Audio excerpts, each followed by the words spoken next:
신화에게 길을 묻다. 5번째. 피그말리온의 사랑, 마음의 힘으로 만들어낸 기적. 엄마 손은 약손, 엄마 손은 약손. 어릴 때 배가 아프면 배를 쓸어주던 어머니의 손길을 누구나 기억한다. 어릴 때는 소화 기능이 약해서 그런지 배가 자주 아프곤 한다. 그럴 때면 어김없이 어머니의 손이 아픈 배 위에 얹어졌고, 엄마 손은 약손이라는 목소리와 함께 따뜻한 어머니의 손길이 느껴지곤 했다. 어머니 손이 아픈 배를 만져주면 정말 신기하게도 배가 낫곤 했다. 어머니 손에 약이 들어있나? 신기했다. 그것은 곧 마음의 힘이다.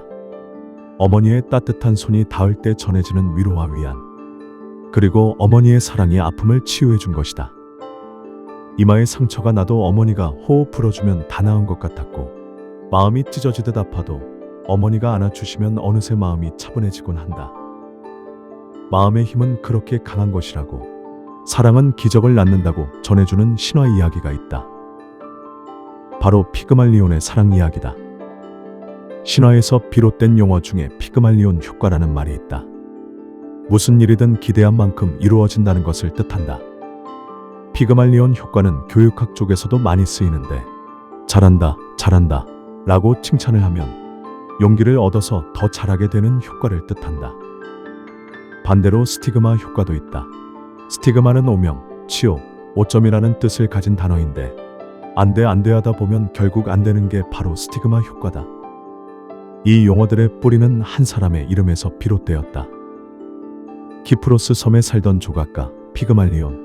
그는 지상의 헤파이스토스라 불릴 만큼 놀라운 솜씨를 지닌 조각가였다. 하지만 이상하게도 그는 여자를 혐오했다.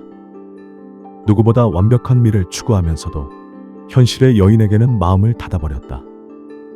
그는 맹세했다. 나는 결혼하지 않겠다. 평생 혼자 살며 조각만 하겠다. 그의 운명은 바로 그 다짐에서 시작되었다. 어느 날 피그말리온은 상아로 여인의 조각상을 만들었다. 그 상아 조각은 너무나 잘 조각되어 있어서 마치 살아있는 것처럼 보였다. 수줍은 듯 다소곳이 서 있는 그 조각상은 그 어떤 여인보다 아름다웠다.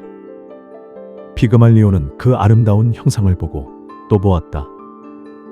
그녀를 보고 있으면 행복했다. 그의 마음에 욕망이 생겨났다.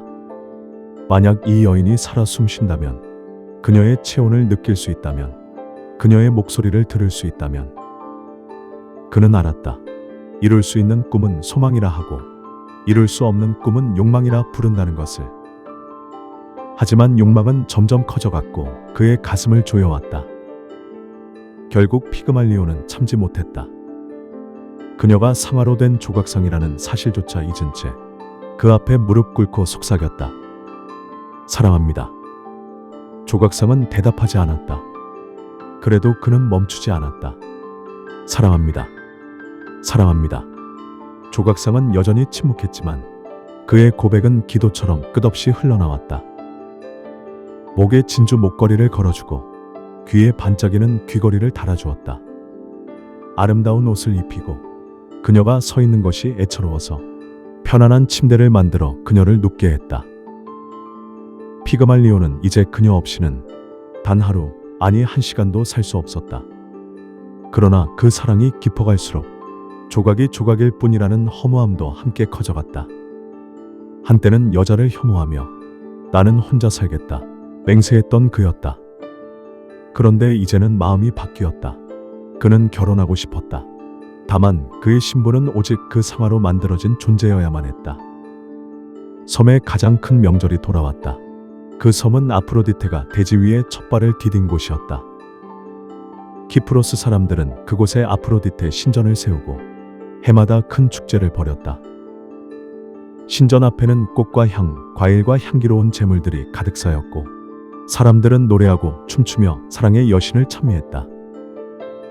그날 피그말리온도 신전으로 발걸음을 옮겼다. 정성껏 마련한 제물을 제단 앞에 올리고 떨리는 목소리로 기도를 올렸다. 차마 조각상과 결혼하게 해달라는 말은 하지 못했다.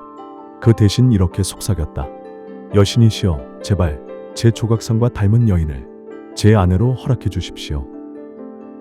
그와 함께 살아갈 수 있다면 제 모든 삶을 드리겠습니다. 그의 기도는 누구보다 간절했다.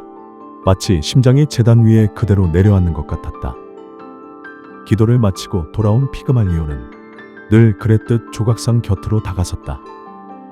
그녀 앞에 무릎 꿇고 조심스레 몸을 굽혀 입을 맞추었다. 그런데 놀라운 일이 일어났다. 차갑기만 하던 입술이 따뜻하게 전해져 오는 것이 아닌가. 놀란 피그말리오는 입술을 떼고 손으로 만져보았다. 딱딱하던 입술이 부드러웠다. 조각상의 표면이 점점 따뜻해졌다. 그 순간 조각상이 두 눈을 떴다. 그리고 얼굴을 붉히며 수줍게 피그말리온을 바라보았다. 피그말리온의 오랜 소원이, 안타까운 그리움이, 속이 타는 갈망이 이루어지는 순간이었다. 사랑의 여신 아프로디테는 신전에서 눈물로 기도하던 피그말리온을 지켜보고 있었다. 그 간절함의 여신은 결국 소원을 들어준 것이다. 피그말리온은 이제 더 이상 혼자가 아니었다. 그는 따뜻한 심장을 가진 여인을 품에 안았다. 그리고 그녀에게 이름을 붙여주었다. 우윳빛 여인이라는 뜻, 갈라테이아. 피그말리온은 갈라테이아를 안고 곧장 신전으로 달려갔다. 사람들 앞에서 아프로디테의 축복 속에서 두 사람은 부부가 되었다. 그 뒤로도 피그말리온과 갈라테이아는 오랫동안 서로의 눈빛 속에서 사랑을 키우며 행복하게 살아갔다.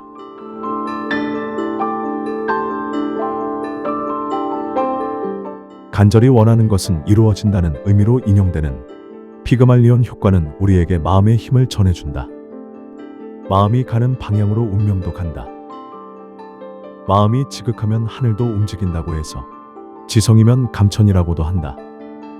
마음의 힘은 아주 강하기 때문에 기적을 일으킨다. 사랑하고 믿어주는 마음은 기적을 낳는다. 피그말리온의 이야기는 또 하나의 메시지를 전해준다. 사랑은 조각상처럼 만들어가는 과정이다. 그리고 한없이 아껴주는 것이고 하염없이 기다려주는 일이다. 아름다운 갈라테이아는 어느 날 갑자기 눈앞에 나타난 것이 아니었다. 끝없는 기다림과 베품과 이해 속에 만들어진 것이었다. 그런데 우리는 사랑을 찾는 데만 골몰하는 것은 아닐까? 사랑은 찾는 것이 아니다. 구하는 것이 아니다. 사랑은 만들어가는 것이다. 그 과정이 더디고 때로는 눈물이 섞여 있어도, 기다림의 시간이 애가 타는 고통일지라도, 그럼에도 불구하고 사랑은 기적처럼 켜켜이 쌓인 마음의 힘으로 끝내 만들어가는 것이다.